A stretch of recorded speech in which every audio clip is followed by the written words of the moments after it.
Welcome to another edition of NES Generation. Today, we're going to be taking a look at Volume 20 of Nintendo Power, which features Mega Man 3 on the cover. We'll also be taking a look at Deja Vu, another game from Kemco, using the same engine as Shadowgate. So it'll be interesting to compare the two games and see how they use the same engine for a whole new story and graphics. Let's jump right in.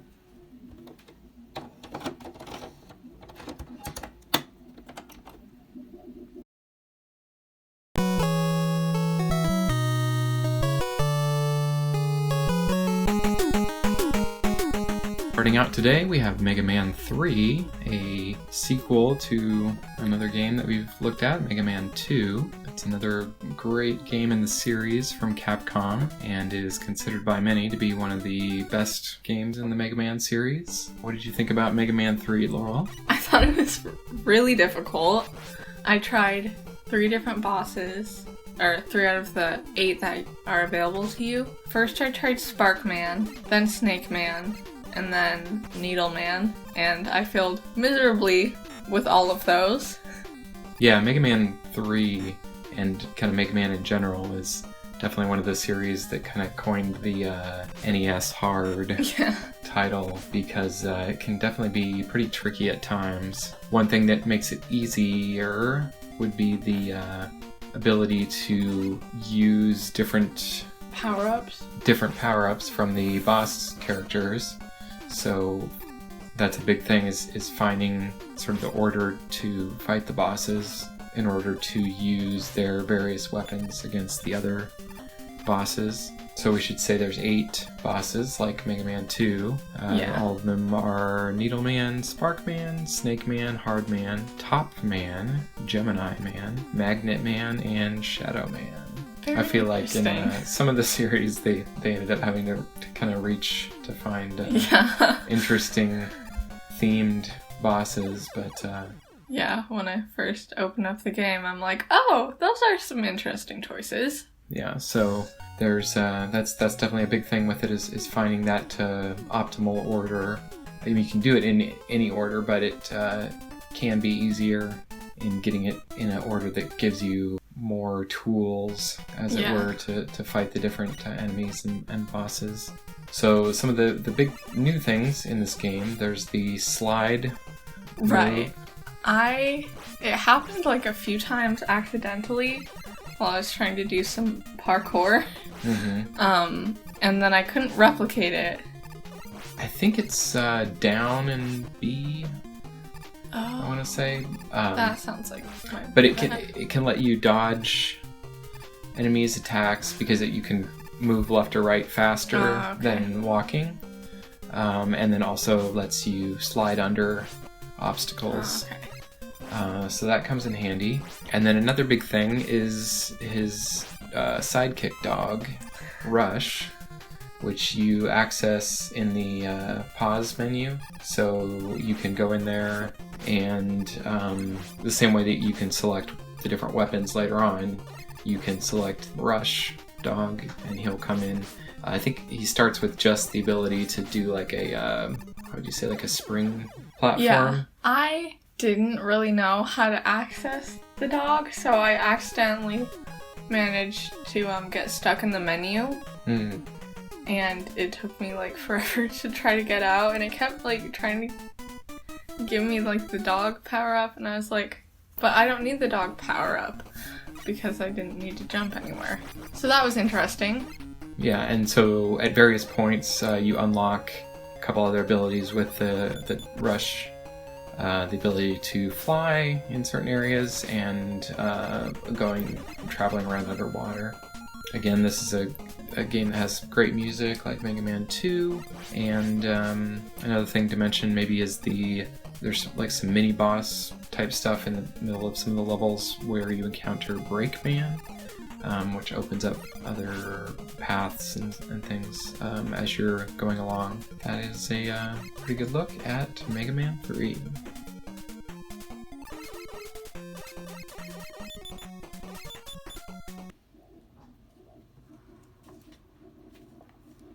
Next up, we have another game in the Kemco adventure series, Deja Vu, which uses the same engine as Shadowgate, which we took a look at previously, and Uninvited, which we'll probably look at in a future episode. So they've got a point-and-click engine where you select an action, and it's in a first-person perspective.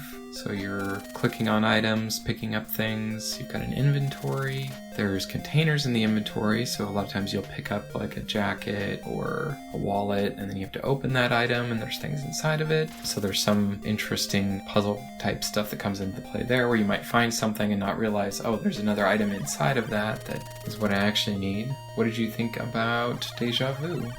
I thought it was a really interesting game. Really reminded me of Shadowgate, except it was interesting to see the change of scenery, and since there's like the story of you waking up with amnesia in some really weird and decrepit, dirty bathroom with some trench coat that matches your pants, and you're like, okay, what happened here?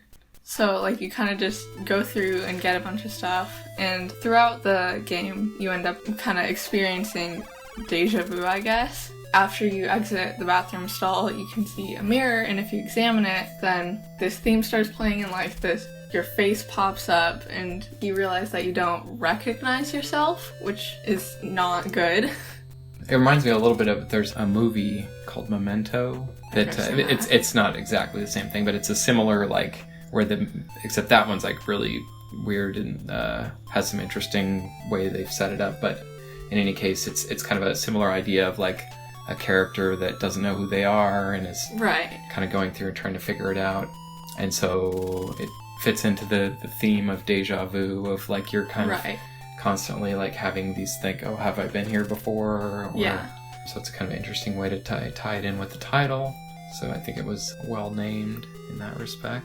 What are some of the more interesting locations you thought that as you went through it? All of them were pretty interesting. When you leave the bathroom in the hallway, you are in this bar and it's really empty. And then you have the option to go up the stairs, and it's the secretary's office. And once you kind of take everything out of there, you end up finding a bill for some medications. And then later on, as you pass through, you end up finding some torture room, I guess. And you find like a bunch of those medications, the exact same ones, in either the wastebasket or on the counter next to it, which is interesting. Mm-hmm. And then also you end up finding like a dead body, which isn't good. Yeah. I guess. You use the key that you find in your jacket to get into the room, and then you walk in, and then there's a dead guy, and then you actually have to take some stuff from him, like out of his suit. I definitely think these games do a really good job of building a world and letting you explore it with the limited resources they had at the time. There was a lot of like text adventure games that were like similar, but I always felt like super limited when I tried to play those, because I mean, I guess you're kind of using your imagination more, but at the same time, like, I guess it's just because I'm a visual learner and visual person, but being able to like see things and say, oh, there's a drawer there, maybe I'll try opening the drawer. Yeah. Definitely brings a lot of interest to it.